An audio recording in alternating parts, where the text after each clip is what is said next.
Au fil des années, la vidéo est devenue un levier incontournable pour s'exprimer et communiquer. Certains l'ont compris et en font aujourd'hui leur métier. Je m'appelle Pierre, je suis vidéaste indépendant et en fondant le podcast Vite Vidéaste, je souhaite mettre en avant celles et ceux qui partagent cette passion commune pour la vidéo. Que ce soit pour raconter des histoires, susciter l'émotion ou l'émerveillement, chaque vidéaste a ce besoin d'utiliser une caméra pour transmettre sa vision de ce qui l'entoure. Avec ce podcast, nous irons à la rencontre de personnes passionnées qui nous dévoileront leur parcours, leur motivation et partageront leur vision de la vidéo. Sans plus attendre, plongeons ensemble dans ce que c'est vraiment une vie de vidéaste. Bonjour à tous, bienvenue dans ce 3e épisode du podcast Vite Vidéaste. Pour ce nouvel épisode, j'ai pu m'entretenir avec Lucas Bosc, un vidéaste niçois que vous connaissez peut-être via Instagram, où il poste régulièrement ses productions avec de nombreuses marques pour lesquelles il collabore. Ensemble, nous sommes revenus sur ses débuts en école de cinéma, son souhait de tracer son propre chemin et ses projets qui l'ont amené à vivre aujourd'hui de sa passion. Nous avons parlé donc de ses projets, de ses inspirations et des ambitions dans la vidéo. En espérant que ce nouvel épisode vous plaise, bonne écoute. Salut Lucas, comment tu vas ? Hello Pierre, écoute, très bien, je suis très content d'être avec toi, donc ça va très bien. Pareil, très content de t'accueillir pour le 3e épisode du podcast Vite Vidéaste. Ce podcast il tend à mettre en avant les vidéastes francophones talentueux et voilà, moi je te suis depuis longtemps sur Instagram, donc je suis ton travail qui est de grande qualité. Tu as toute ta place ici dans ce podcast, donc bienvenue à toi. C'est un plaisir, vraiment merci beaucoup. Sans plus attendre, on va commencer avec la première question qui est assez facile. C'est notamment pour les personnes qui ne te connaissent pas. Est-ce que tu pourrais te présenter, s'il te plaît, Lucas ? Ouais, bien sûr. Alors moi du coup, je fais de la vidéo depuis maintenant pas mal d'années.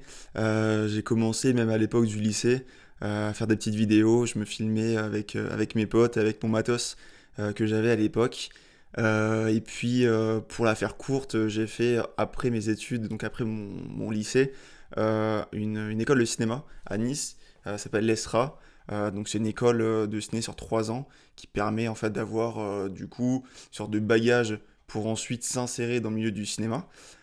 Sauf que moi rapidement je me suis rendu compte que c'était pas vraiment ce que je recherchais. Moi j'ai toujours adoré filmer et monter mes vidéos. C'est ce que je faisais avant même d'être à l'école. Et du coup, je me suis dit, dès les premiers mois de cette école, c'est cool, j'apprends plein de choses, mais il faut qu'à côté de ça, je me forme parce que en sortie de cette école, je veux faire totalement autre chose. J'ai pas eu envie de m'insérer dans le milieu du cinéma, même si voilà, c'est super, parce que j'ai vraiment envie d'avoir mon propre matos, de faire un peu ce que j'ai envie au niveau de mes cadres, au niveau de mon montage. Et c'est vrai que le milieu du cinéma, c'est très très bridé. Donc du coup, je me suis fait une petite auto-entreprise quand j'étais en école de cinéma. Et rapidement, je me suis fait des petits contacts. J'ai bossé pour des petites boîtes, pour des petits événements, etc. Ça commence à grossir. Et puis ça fait que là, ça fait 1 an et demi que j'ai fini mon école et je vis pleinement de mon métier. Donc je suis très très content. Ok, très bien. C'est vrai que c'était un point sur lequel je souhaitais rebondir avec toi. C'est vrai qu'aujourd'hui, dans le marché de la vidéo, la plupart des vidéastes qui se lancent, il y en a beaucoup qui sont autodidactes, qui apprennent notamment par les nombreuses ressources qu'on trouve sur YouTube, via des vidéos en ligne qui aussi se créent de plus en plus. Donc c'est vrai qu'il y a de plus en plus d'autodidactes et c'est vrai qu'on oublie par moments que les écoles de cinéma, c'est fait aussi pour former à ces métiers de l'audiovisuel. Donc c'est vrai que toi, j'imagine, tu as dû aussi, pendant ces années cinéma, même si tu n'avais pas forcément cette volonté de te lancer dans les métiers du cinéma, tu as dû apprendre aussi des techniques particulières. Est-ce que ça t'a vraiment apporté dans le métier que tu fais aujourd'hui ou pas tant que ça ? Alors, ouais, c'est vrai que en fait, le métier du cinéma, on va dire, et de la vidéo, ça se rejoint quand même sur beaucoup de points. En fait, moi, donc ça remonte, mais alors si pas de bêtises, ça fait du coup 4 ans et demi, 5 ans quasiment, que j'ai commencé cette école. Et à cette époque-là, ça paraît pas très loin, mais il y a quand même une petite différence, tu vois, par rapport à maintenant à 2020, 2021, où on est quand même beaucoup plus sur les réseaux, il y a beaucoup plus de choses qui se partagent. Moi, quand j'étais encore au lycée, en terminale, j'avais déjà des petites références. À l'époque, c'était vraiment l'époque de Sam Colder, où il a commencé à faire des belles vidéos. Il y avait beaucoup de contenu sur lui et plein d'autres vidéastes, mais beaucoup américains. Mais en France, on était encore pas très nombreux. Et en fait, pour moi, l'école de cinéma, elle est juste arrivée naturellement parce que je me suis dit, il faut que je me forme. Je sais pas par où commencer. Mes parents font pas du tout ce métier-là. J'ai aucune personne de ma famille qui fait ça. J'ai envie d'en vivre pleinement, mais du coup, il faut commencer quelque part. Et à cette époque-là, il n'y avait pas encore des formations, il n'y avait pas encore des tutos sur des trucs de montage, ou sinon très peu.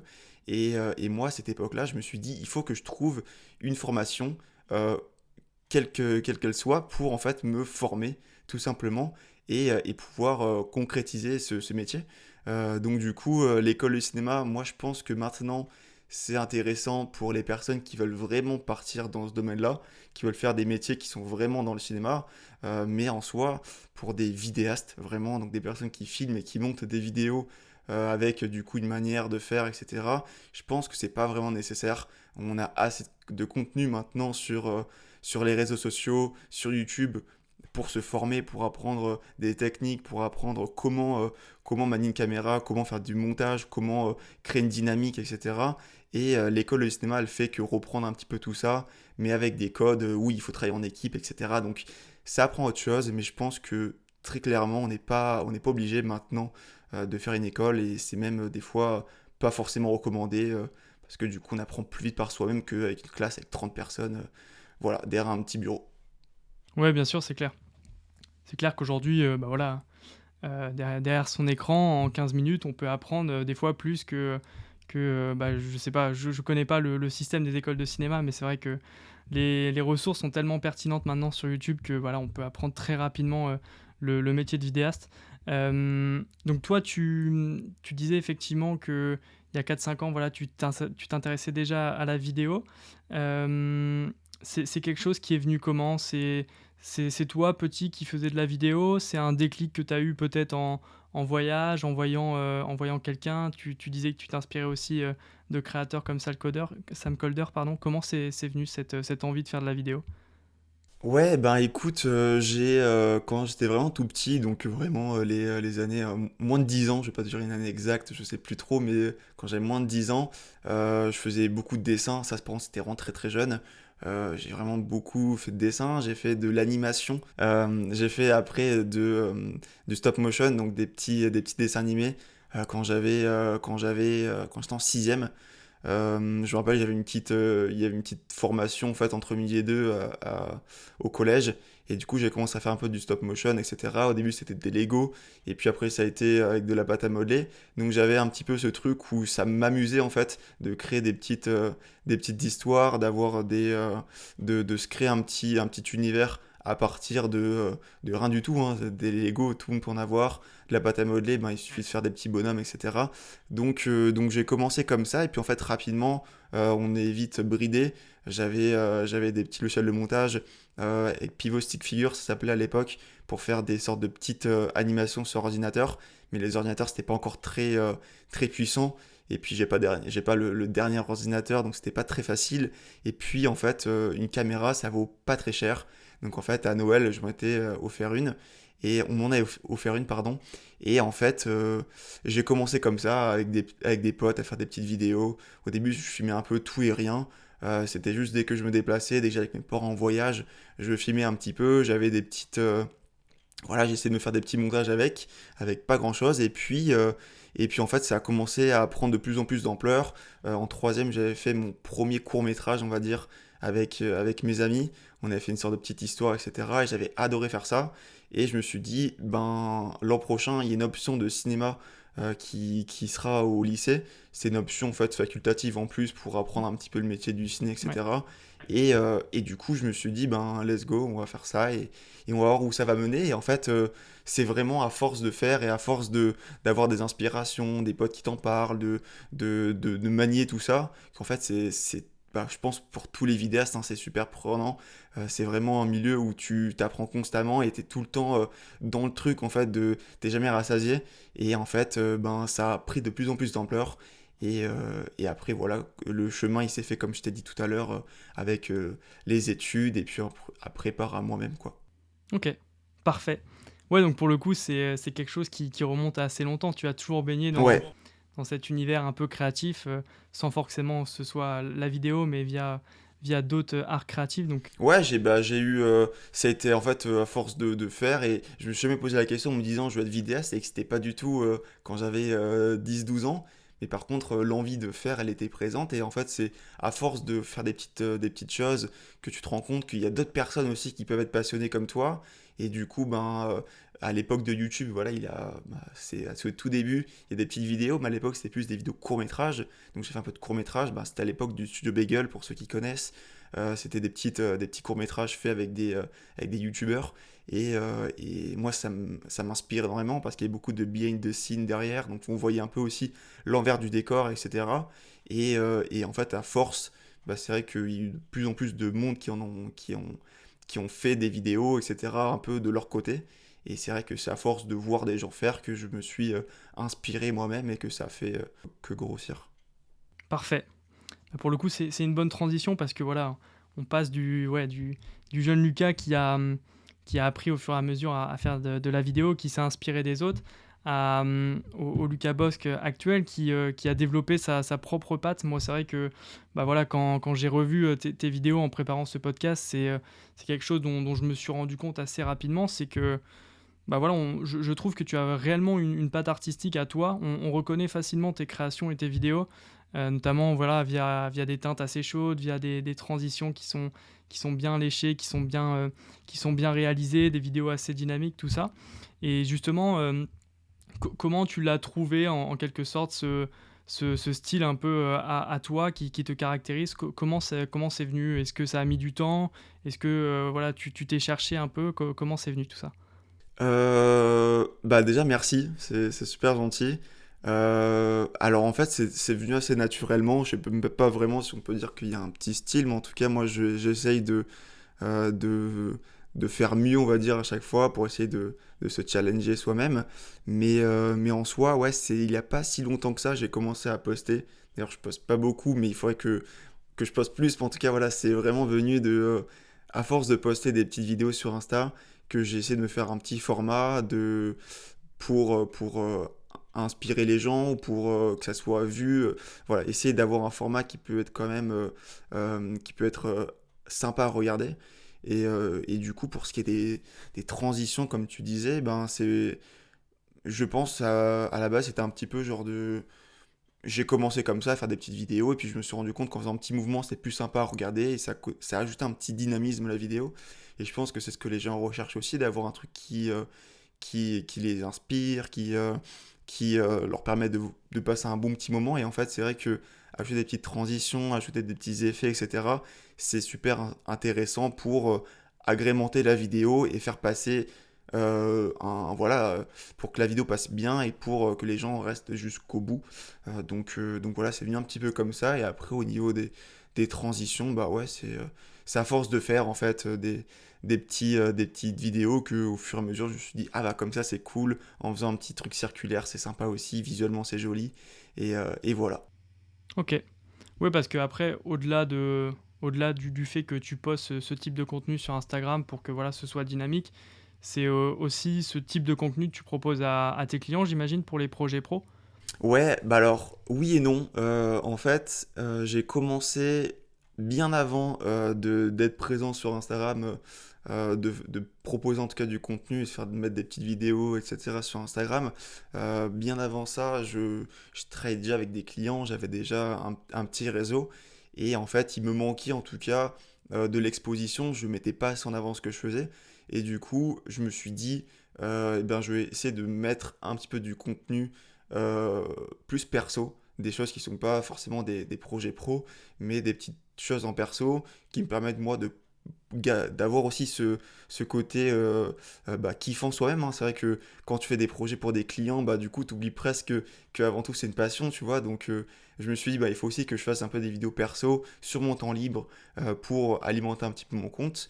Et du coup, c'est vrai qu'au niveau des effets, des transitions et tout, j'en faisais avec mes clients comme ça parce que c'était un petit peu le style que j'essaie de donner à mes vidéos, mais j'en faisais pas tant que ça, ou en tout cas, c'était pas forcément voulu dans le sens où je disais pas, je vais faire une petite transition pour tel ou tel client. Et puis en fait, au fur et à mesure, c'est des choses que je fais ou pas en fonction des clients. Ça va dépendre en fait si la marque est friande de ces choses-là ou au contraire si ils veulent quelque chose de plus classique, hein, dans le sens où ils veulent des mouvements comme je fais, mais sans avoir des transitions en plus. Ça, c'est vraiment un petit dialogue qu'on a avec les clients et en fonction de ce qu'ils attendent, moi je leur propose ou pas un certain style. Donc ouais, ça dépend vraiment des projets. Ok, donc ouais, pour le coup, c'est quand on voit voilà, les nombreuses collaborations que tu peux avoir avec des marques, avec des influenceurs, c'est des choses qui sont véritablement préparées au fur et à mesure. Je pense notamment bah, voilà, au fait que tu mets très souvent des sujets en avant, des personnes. C'est des choses que tu vois avec eux, avec notamment l'élaboration d'un storyboard, ou tu vas plus au feeling, comment ça se passe? Ouais, totalement. En fait, ça va dépendre vraiment du projet. Mais en soi, j'aime bien avoir de la liberté dans le sens où, avec le client, on parle un petit peu de ce qu'il veut faire passer dans la vidéo, est-ce que c'est fait pour vendre quelque chose, est-ce que c'est fait pour attirer du monde sur son site, etc. Donc, on essaie un petit peu de savoir la cible de cette vidéo. Et ensuite, moi, je réfléchis à un petit esthétique en fonction de où est-ce qu'on va tourner, en fonction de ce qu'on a comme matériel à disposition, etc. Et ensuite, pour ce qui est des transitions, il y a pas mal de transitions, donc tout ce qui va être en fait des petits volets, donc je sais pas comment on peut appeler ça, mais en fait une transition d'un plan à un autre en passant par un petit fondu au noir, bah ça c'est Ouais. fait un petit peu sur le terrain. C'est en fonction un petit peu des plans que j'ai que je vais me dire au montage, bah super, on va essayer de mettre le plan A avec le plan D. Et en fait, on a vraiment essayé de faire une petite transition entre ces deux plans, mais c'est des choses que je fais naturellement au tournage et que j'essaye de rassembler au montage. Et à l'inverse, mais ça c'est assez rare, je réfléchis à des transitions à l'avance. C'était le cas pour la vidéo que j'ai fait avec Raphaël Splezotto. C'était une petite vidéo pour Starbucks, pour les capsules Starbucks à la maison, pour les machines Nespresso. Et en fait, j'avais réfléchi à deux effets que je voulais faire. Le premier, c'est que je voulais avoir une petite dosette de café que j'emmène au-dessus de la machine et en la lâchant, elle tombe. Et du coup, il fallait que vite je filme la capsule tombée pour faire une transition avec le plan d'après où je reprenais cette fois la tasse de café avec le café qui était en train de tomber dedans. Ça, je l'avais réfléchi à l'avance. Et la deuxième chose, c'était aussi lorsqu'il devait choisir le mode de grain, je crois, c'est comme ça qu'on appelle sur les machines. Ouais. Je voulais avoir un petit plan qui tourne en même temps que son petit mouvement de doigt pour choisir son mode. Et voilà, c'était les deux seules vraiment transitions que j'avais réfléchi. Sinon, généralement, ça s'est créé un petit peu. C'est vraiment au moment du montage que je réfléchis un petit peu à ce que j'essaye de faire ou quoi. Mais il n'y a pas vraiment de choses réfléchies, en tout cas en prépa. Ok, parfait. Et pour continuer aussi sur cette dynamique d'Instagram, ce qui frappe quand on voit voilà, tes créations, ton contenu aussi sur Instagram, c'est que bah voilà, tu as cette facilité à fédérer une communauté de vidéastes. C'est vrai qu'on voit souvent beaucoup de vidéastes qui réagissent à tes vidéos.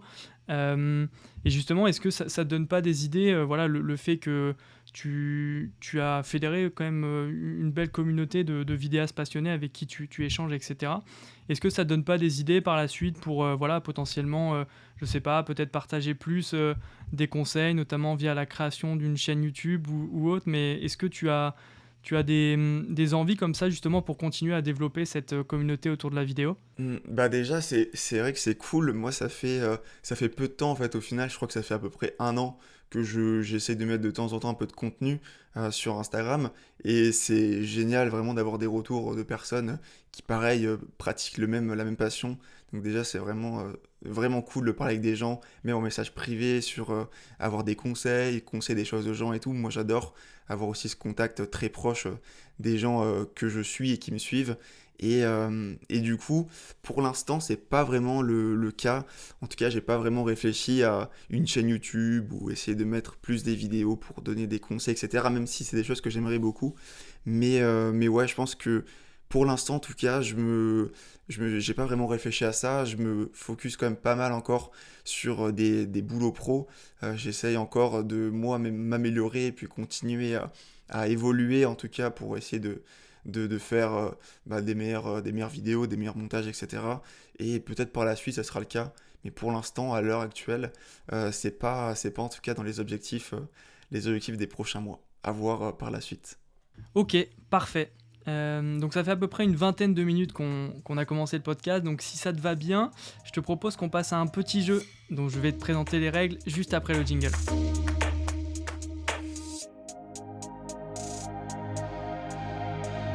Ok, donc le jeu, il s'intitule « Si tu dois choisir ». En fait, le principe de ce jeu, c'est que je vais te poser 5 dilemmes. Donc voilà, c'est un jeu que j'ai déjà fait dans les 2 premiers épisodes et qui est assez intéressant pour voir aussi les préférences de chaque vidéaste. Donc en fait, je vais te poser 5 questions qui commenceront par « Si tu dois choisir » et après, je te donnerai un petit dilemme auquel tu devras répondre par une seule réponse, de manière assez instinctive si possible. Donc, est-ce que ça te va ? Tu vois à peu près les règles, c'est bon ? Ouais, bah, let's go, je vais voir, ouais. Mais c'est Ouais, parfait. tu vas voir avec la première question, parce que c'est vrai que je suis pas sûr de tout le temps bien expliquer, mais on va commencer avec la première question. Donc la première question, si tu dois choisir une seule marque avec qui collaborer, ce serait laquelle ? Je pense que ça serait MVMT, qui fait des événements de ouf dans le monde entier, donc je pense que ça serait eux, ouais. Ok, parce que c'est quelque chose que tu aimes faire, les events comme ça, en tant que vidéaste, ça te tenterait, ouais ? Ouais, bah c'est ça, en fait, ils font plein d'événements de fou, ils font des sauts dans des endroits de malades, des sauts en avion, donc Ok, des trucs en ah oui parachute d'accord, de malade, et ok, c'est une marque de ouais, montres aussi, je sais pas s'ils font d'autres choses, mais c'est une marque ouais, où il y a beaucoup d'influenceurs qui ont fait des trucs avec eux, et ok, ils font des très belles choses. C'est un peu comme Red Bull, on va dire, ils ont une marque de boisson, mais ils font des événements un peu dans le monde entier aussi, donc ok, ouais, donc il y aura des choses sympas à faire, très bien, ok, donc si tu dois choisir, donc pour la deuxième question, si tu dois choisir un seul domaine de vidéo dans lequel exercer, ce serait lequel ? Je dirais actuellement, ça serait peut-être tout ce qui touche aux marques, euh, plus assez corporate, mais avec une petite patte en plus, mais vraiment marque. Ouais, ouais, c'est ce que tu fais déjà beaucoup, j'imagine, et c'est ce qui te plaît aussi, Ouais, il y a j'imagine, vraiment dans... plein de possibilités à exploiter, et c'est vraiment un domaine qui est quand même assez large, donc plein de choses à proposer. Ok, donc avec les marques, très bien. Si tu dois choisir un pays à filmer, ce serait lequel ? Hmm, très très cliché, mais je dirais l'Indonésie, parce que j'y suis déjà allé 2 fois, mais j'ai jamais pu filmer. J'étais encore un peu jeune à l'époque, j'ai pas assez de matos. Donc Ok. l'Indonésie, rien que pour filmer tout ce que j'ai déjà vu, mais que j'ai pas pu capturer. Ouais, c'est vrai que l'Indonésie, bah voilà, on trouve tout, C'est incroyable, on trouve la mer, la montagne, la jungle. C'est vrai il y a cette diversité dans les paysages qui fait que ça peut être intéressant, effectivement. tout à fait. Ok, parfait. Si tu dois choisir un accessoire indispensable pour faire une vidéo, et par accessoire, j'entends, on exclut boîtier et objectif. Un petit accessoire. Accessoires, je dirais un micro pour essayer d'avoir un peu un côté vlog en plus, peut-être qui me manque. Donc ouais, je dirais un micro. Ok, ok. Bah, c'est la réponse qu'a eu aussi à Axel Comtesse que j'ai eu pour l'épisode 2. C'est vrai il mettait avant aussi la qualité du son qui est important aussi pour une vidéo. Donc lui, il avait relevé ça aussi. Mais c'est vrai qu'après, il y a énormément de choses qui font que une vidéo peut être plus ou moins bien. On pense notamment au stabilisateur, etc. Mais ok. Mais je pense qu'on peut s'en. Sans passer aujourd'hui, ouais. C'est sympa aussi d'avoir ce côté très film à la main, c'est des choses que j'essaie de mettre aussi dans mes vidéos, d'enlever un petit peu le côté stabilisateur où il y a tout qui doit être stabilisé, d'avoir un petit peu le contact direct avec la caméra et d'avoir des tremblements quand ça tremble. Je trouve que c'est aussi sympa d'avoir ce côté un peu plus réalité Ouais. Ouais, cette patte un peu organique, ouais, qui fait tout que à bah fait. voilà, un peu plus naturel C'est exactement ça. dans le toucher. Mm. dans les C'est vrai que mouvements, dans tout ça, ça revient beaucoup dans les créations qu'on voit aujourd'hui, cet aspect un peu organique dans le fait de voir les plans à la caméra. C'est vrai qu'il y a quelques années, justement, on tendait à ce que tout soit stabilisé dans Mmh. une vidéo. Et on revient justement un peu plus à ces petits tremblements, comme tu disais, pour montrer aussi cet aspect un peu plus naturel de la vidéo. Ok, ok. Et enfin, dernière question de ces petits dilemmes. Si tu dois choisir un vidéaste qui t'inspire, ce serait lequel? Français, américain, qu'importe les nationalités. Je dirais, alors je ne sais plus si c'est ça son nom Instagram, mais je crois que c'est Tantago. Je ne sais pas si c'est bien le nom, son blaze sur Insta. Ok. C'est un vidéaste qui bosse beaucoup avec des très gros, avec Matt Como, tout ça. Il fait pas mal de vidéos, je crois, avec JR Ali aussi. Et il a une signature visuelle qui est juste magnifique. Ok, très bien. Je connaissais pas, en tout cas de nom comme ça me parle pas. Mais ouais, c'est un Américain? Ouais, alors je sais pas de quelle nationalité il est exactement, mais ouais, je crois qu'il est américain. Ok, Euh, voilà, canadien, et ça s'appelle bien Canadien. Tantago. Donc il Ok, s'appelle parfait. Keen Luongo, si je dis pas de bêtises. Ok. Et il est canadien, Il y a beaucoup de très bons vidéastes aussi au Canada. carrément. Quand on voit notamment ceux qui sont aussi connus sur YouTube, il y en a de très bons. Hmm. Ok, bah écoute, merci pour ces petites réponses. Et justement, c'est l'occasion aussi de rebondir sur la dernière. Est-ce que toi, tu t'inspires souvent de YouTubeurs? Est-ce que tu vas sur YouTube pour t'inspirer? Est-ce qu'il y a des inspirations que tu as, notamment via les réseaux sociaux pour tes vidéos? Ouais, bien sûr, Instagram et YouTube, c'est des super plateformes pour voir un petit peu aussi d'autres créateurs et puis avoir aussi une autre vision de la vidéo qu'on a même en France. Les quelques vidéos que j'ai vues, moi, c'est un Suisse, il s'appelle Zimida Kid. Maintenant, c'est devenu un pote. C'est un gars qui fait pour moi des très très bonnes vidéos dans le côté un petit peu francophone. Même s'il parle en anglais dans ses vidéos, euh, c'est euh, c'est un gars qui fait des super montages et il a vraiment une super bonne patte, en tout cas visuelle. C'est très très beau ce qu'il fait et c'est une bonne influence en tout cas de créateur de contenu qui est très axé voyage, mais qui fait aussi de super réalisations sur le côté plus corporate avec des marques, etc. Donc ouais, c'est un très très bon exemple. Après, sinon, je regarde beaucoup de vidéos sur YouTube, même sur Instagram. J'ai pas forcément d'autres noms à te proposer parce que généralement, c'est aussi des fois c'est des suggestions YouTube et du coup, je passe d'une vidéo à Ouais, l'autre bien sûr. sans Mm. forcément savoir exactement qui est la personne derrière. Mais ouais, je pense que c'est super important de rester, de voir un peu ce qui se fait dans les différents milieux de la vidéo et puis de rester inspiré avec des gens qui ont plus d'expérience, qui pratiquent d'autres choses que nous on a l'habitude de faire. Et c'est super important pour l'inspiration, ouais. Ouais, c'est clair. C'est clair et je pense que c'est pas une mauvaise chose en fait de s'inspirer. C'est vrai que je pense que c'est deux notions différentes entre le fait de copier et de s'inspirer. Tout à fait. Je pense que c'est tout à fait naturel et bon pour un vidéaste ou même pour d'autres métiers créatifs. Mais je pense que voilà, l'inspiration, c'est bénéfique pour après mettre en place avec ton propre style les choses que tu as pu voir ailleurs. Donc, Carrément. ok, Carrément, parfait. même dans les tutos YouTube, des fois, c'est vrai qu'il y a il y a des vidéastes qui nous expliquent aussi comment ils font tel effet, comment ils pratiquent aussi la vidéo, etc. Et je pense que chacun d'entre nous, quand on a commencé, on a regardé à la lettre les tutos pour essayer de refaire la Ouais, même chose, pour refaire l'effet par exemple, ou pour essayer de comprendre aussi les mécanismes de montage, etc.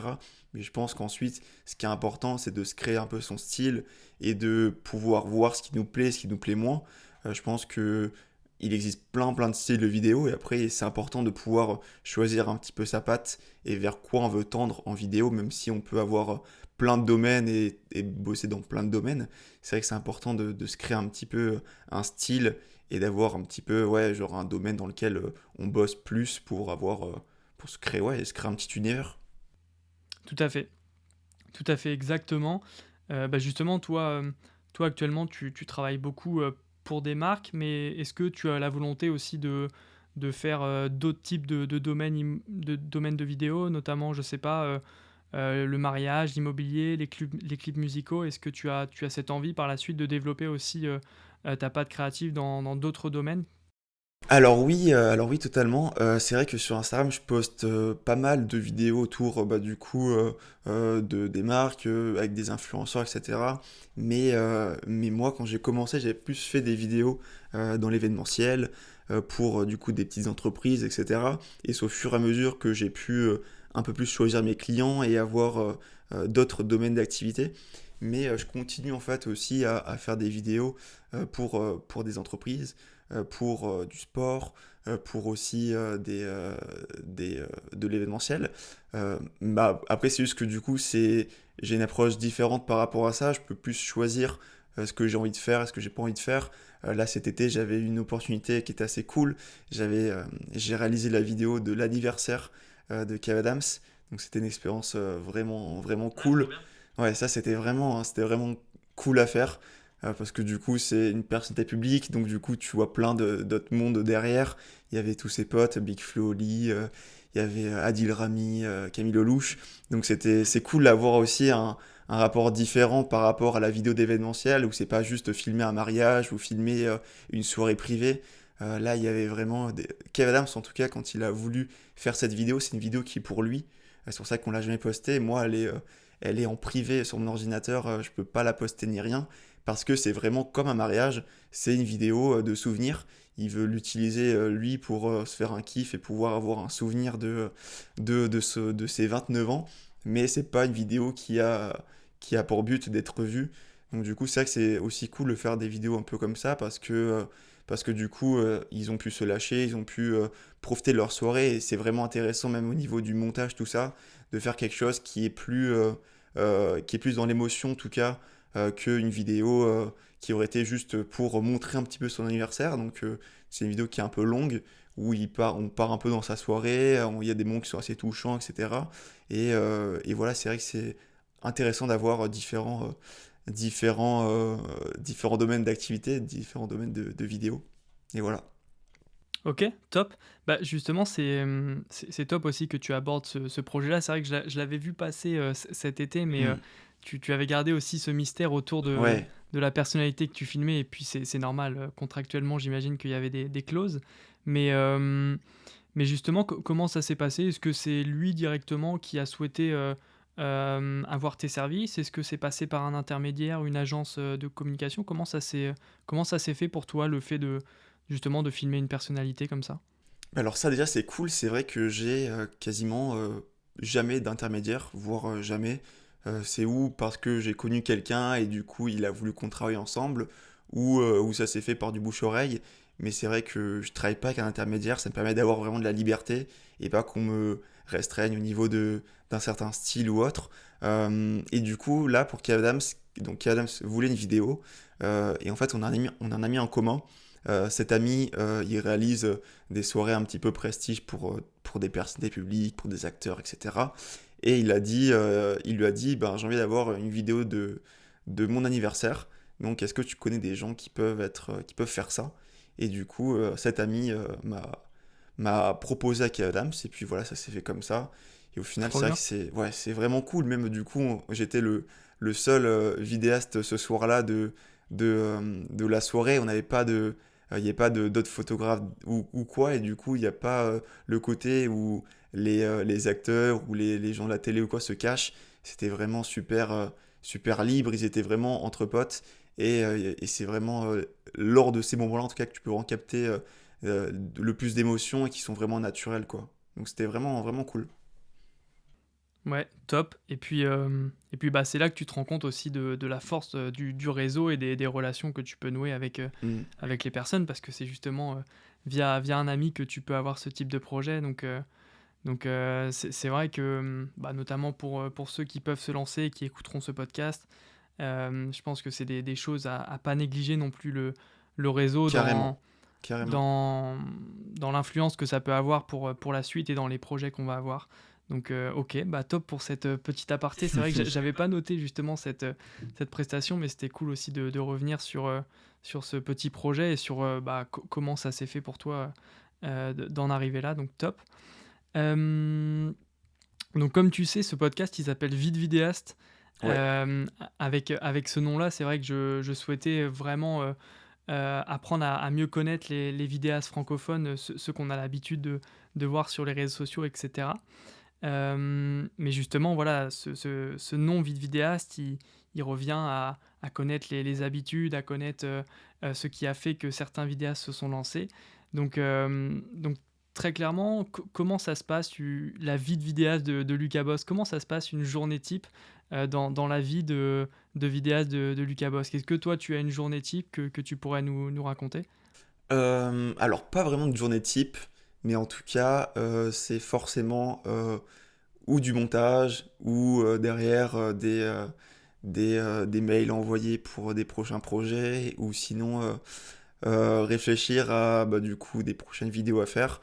Moi, de mon matin jusqu'à ma soirée, il y a forcément des moments où je vais faire du montage, ou alors où je vais être en tournage. Et j'essaye en tout cas d'être vraiment tout le temps dans ce jus-là, parce que je pense que c'est en étant tout le temps stimulé que on attire un petit peu autour de soi des opportunités et que on provoque un peu le destin, on va dire.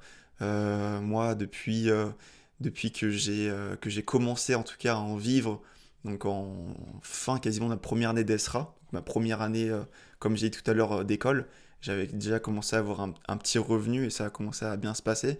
Et de là, je me suis dit, il faut vraiment être tout le temps dans ce jus-là et bosser tout le temps dans ce domaine pour vraiment pas perdre d'opportunités, pour vraiment être, que les gens voient aussi qu'on est motivé. Et je pense que c'est ça qui est important, c'est vraiment d'avoir ce côté où c'est comme un sportif, quand un sportif il s'entraîne pour faire une compétition ou quand il a envie d'avoir un objectif supplémentaire, et bien du coup il va rester dans ce jus, dans un mindset qui est super tourné autour de son sport pour pas perdre son objectif de base et pour pas être dérangé par d'autres choses qui arrivent. Voilà, genre c'est vrai que ben en étant un vidéaste, on peut passer à côté de d'autres choses de la vie, tu vois, genre tu peux faire moins de aller moins voir tes potes, faire moins de soirées, etc. Mais je pense que c'est un rythme de vie qu'il faut s'imposer, en tout cas que moi je me suis un petit peu imposé pour du coup être, pour faire ma passion, et je pense que c'est ça qui vraiment, qui peut rendre fier quelqu'un en fait, au final, c'est de se dire, bah ok, j'ai déjà réussi à faire ça, là j'ai vu essayer d'aller plus dans ce point-là, ou peut-être d'améliorer ça, et c'est vrai qu'en étant tout le temps un peu stimulé, je pense que c'est ça qui fait que on peut rapidement gravir des petits échelons, quoi. Ouais, c'est clair. Mais pour le coup, toi, ça se ressent aussi sur les réseaux sociaux. On voit la motivation que tu as, bah voilà, notamment via les stories. On te voit très souvent, bah, on connaît maintenant les légendaires nuits blanches de Lucas Boss, qu'on te voit souvent travailler des nuits entières. Donc je pense que c'est aussi, ça montre aussi bah, la motivation que tu peux avoir à atteindre tes objectifs et à être professionnel dans les projets que tu peux Mhm. avoir.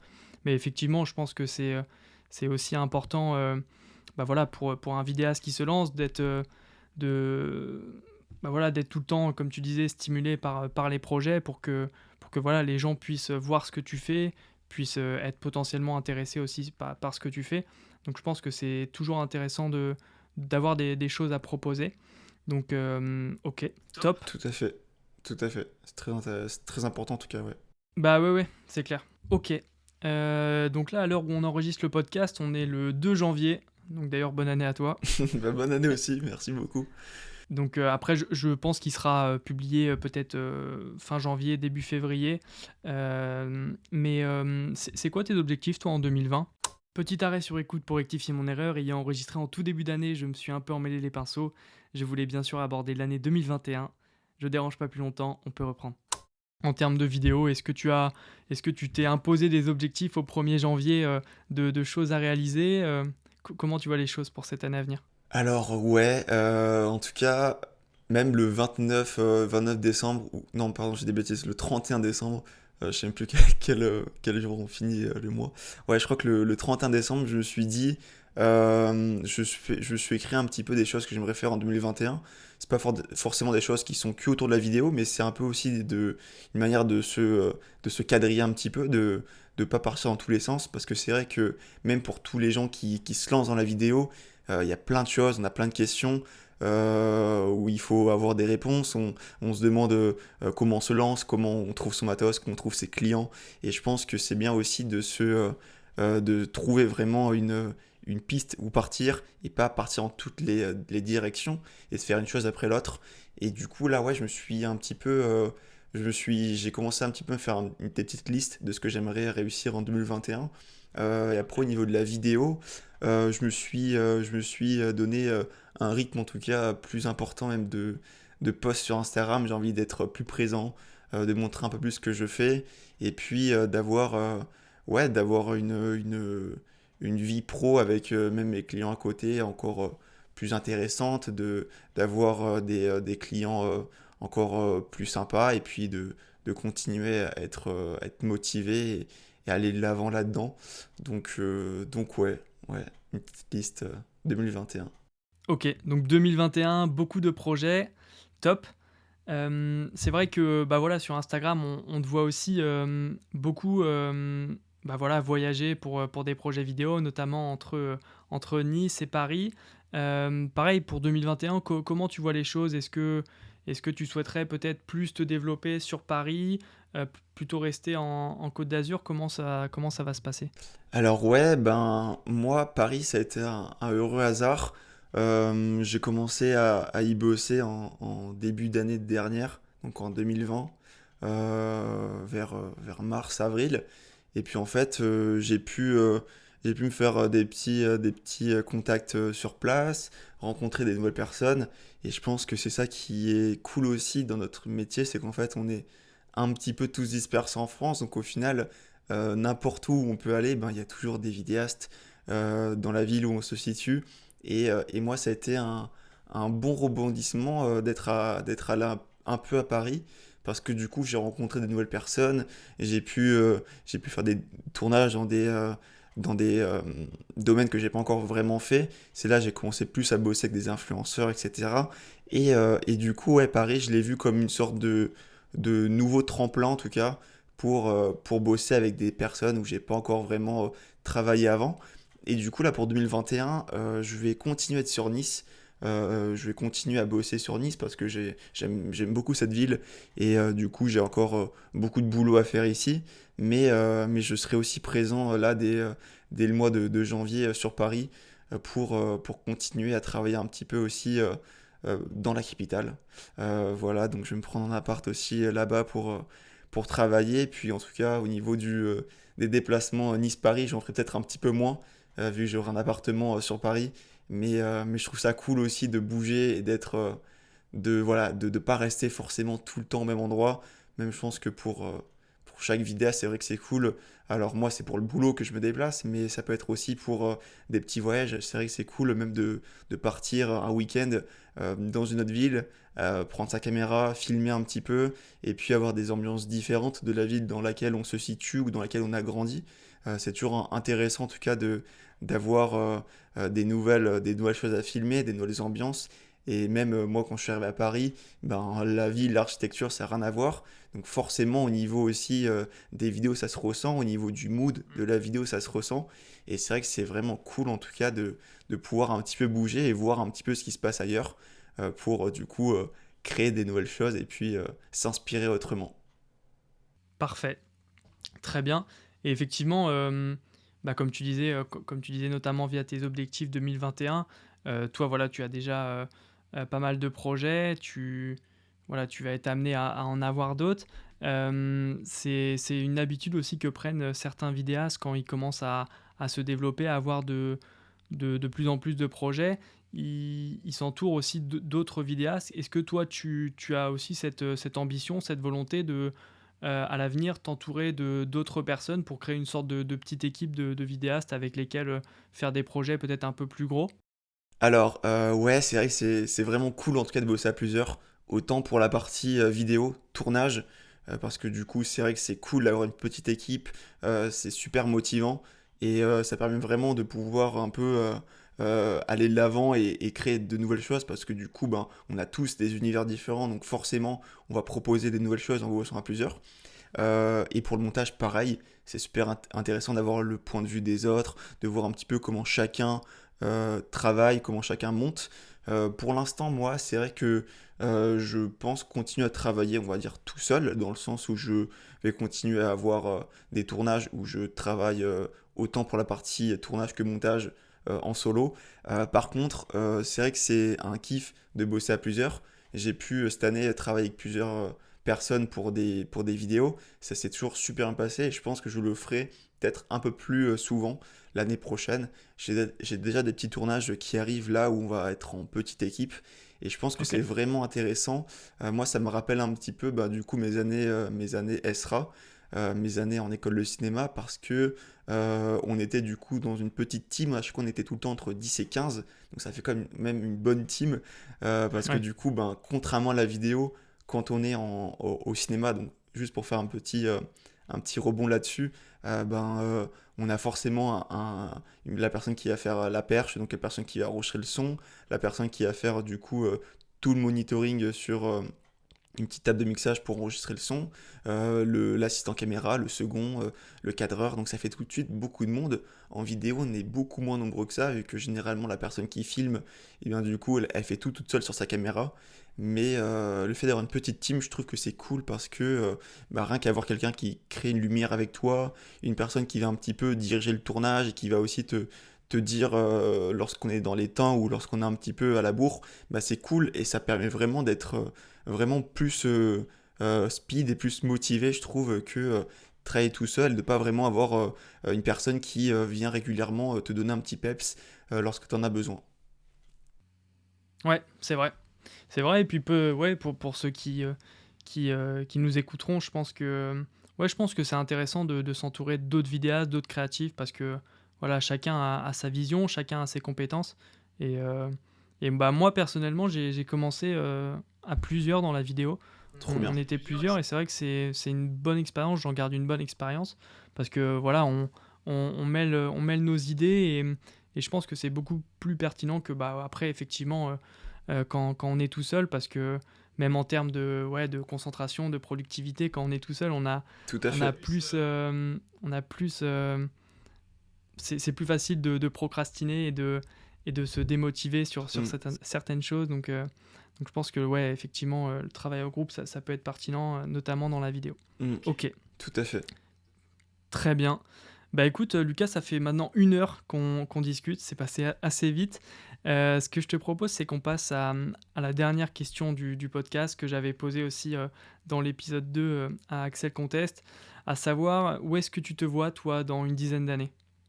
Ah oula, question très Question difficile. philosophique, ouais. Alors, je t'avoue que j'en sais vraiment rien. Tu as quel âge, toi, Lucas? J'ai 22 ans. J'ai 22 Ok, ans. Donc je t'avoue que je sais pas du tout. Moi pour l'instant, dans mes différents choix que j'ai pu faire, tout s'est fait un petit peu au fil des expériences. J'avais rien prévu de tout ça. Je me suis jamais dit il faut que je travaille avec telle personne, il faut que à tel âge je sois là ou là. C'est vrai que ça arrivait un hmm, petit peu naturellement avec le boulot et avec la motivation. Mais je pense que il faut se laisser aussi d'un peu de liberté. Je pense que c'est cool aussi de pas trop se fermer des portes ou se laisser en tout cas plein de portes ouvertes pour voir un petit peu où tout ça nous mène. Donc moi, ouais, je ne sais pas vraiment où est-ce que je veux aller.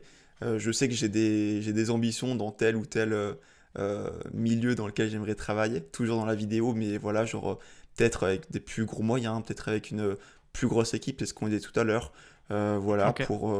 pour créer des choses un peu plus grosses, plus intéressantes, tout ça. Mais sinon, je n'ai pas vraiment, en tout cas pour l'instant, d'objectifs à atteindre. Je verrai, je pense, avec le temps. Ok, parfait. Peut-être non, je sais pas, peut-être revenir à tes premiers amours en tentant de la fiction, du cinéma, peut-être, non? Carrément, ouais, ça c'est vrai que ça serait un énorme kiff, hein. Je pense que tout vidéaste aussi, il aime. Je pense on est tous un peu là aussi parce que, ben, ou parce qu'on aime le cinéma, ou parce qu'on adore filmer, ou parce qu'on a des références visuelles qui sont super intéressantes, parce qu'on adore voilà, une certaine touche au niveau du montage, etc.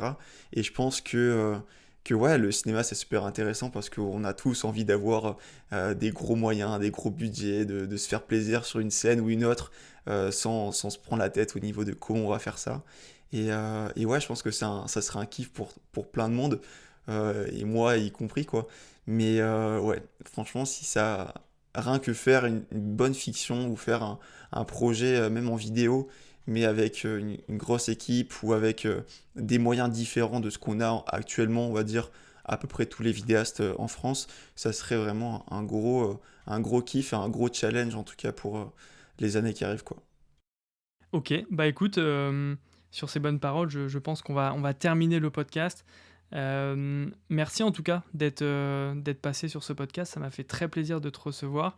Où est-ce on peut te retrouver, Lucas, sur les réseaux sociaux, j'imagine? Bah déjà, merci à toi aussi, c'était vraiment un énorme kiff à faire. Et ouais, totalement. Bah alors, sur mon Instagram, donc Lucas Bosque, ou alors sinon, peut-être que je mettrai quelques vidéos, alors à voir, mais des vidéos que je ne poste pas forcément, ou des vidéos qui peuvent être intéressantes pour des personnes au niveau des différentes vidéos que j'ai pu faire. Peut-être je les mettrai sur YouTube. Donc c'est pareil, Ok. c'est Lucas Bosque. Donc voilà, à voir. Ouais, j'ai été voir sur le YouTube parce que tu mets un lien notamment sur ton Instagram de ta chaîne Tout à YouTube. Et fait. c'est vrai que pour l'instant, y a pas grand-chose, bien que mine de rien, t'as un peu d'abonnés, mine de rien, pour une chaîne qui est inactive. Mais je pense qu'il y a beaucoup d'attentes. Je pense qu'il y a des gens qui ont envie de te voir sur YouTube. Donc, Bah écoute, il y a ça peut-être quelque chose serait. à faire dessus. Ouais, bah peut-être objectif, peut-être 2021, à voir. Et après, sinon, il y a aussi mon site où du coup je mets pas mal de vidéos, plus pro, Ok. plus pour des clients que je mets du coup nulle part ailleurs parce que ça intéresse pas forcément des gens sur Instagram de voir ça, j'imagine. Bah, du coup, pareil, www.lucabosque.com. Voilà, c'est un peu tout le temps pareil. Ouais, parfait. Bah, de toute façon, je mettrai l'intégralité des liens en description du podcast. Donc, comme ça, les gens auront pas de mal à trouver. Génial. Merci à toi, Lucas. Et puis, Bah à merci à toi bientôt. aussi. Ouais, à très vite. Bye. Merci beaucoup d'avoir écouté cet épisode jusqu'à la fin. J'espère qu'il vous aura plu. Si c'est le cas, je vous invite à laisser une note sur la plateforme d'écoute que vous avez choisie. Ça fera plaisir et ça me motivera pour continuer à vous proposer ce type de contenu. Autrement, vous pouvez m'envoyer vos suggestions quant au futur invité ou au sujet à aborder directement sur Instagram ou à l'adresse vidvidéaste@gmail.com. On se retrouve au prochain épisode.